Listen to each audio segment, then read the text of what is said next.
এতদিন শুনতাম AI tools গুলো নাকি মানুষের চাকরি খেয়ে দিবে।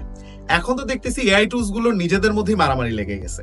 আপনারা নিশ্চয়ই চ্যাট জিপিটি ভার্সেস ডিপসিক এই দুইটা টুলস নিয়ে রিসেন্টলি অনেক বেশি আলোচনা শুনছেন।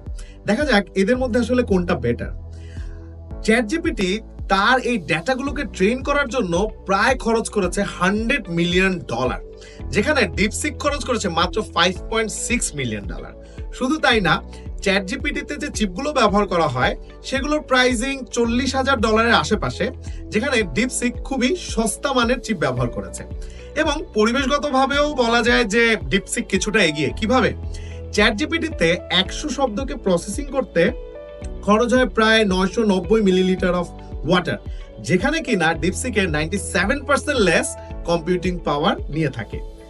অন্যদিক থেকে ডিপসিক কিন্তু পুরোপুরি ফ্রি অফ কস্টে আপনি ব্যবহার করতে পারবেন, তার মানে ওপেন সোর্স।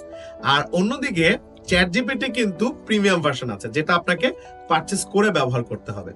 সো ডিপসিক এবং চ্যাট জিপিটির মধ্যে যে মারামারি, সেটা কতটুকু যায় সেটাই এখন দেখার মূল বিষয়।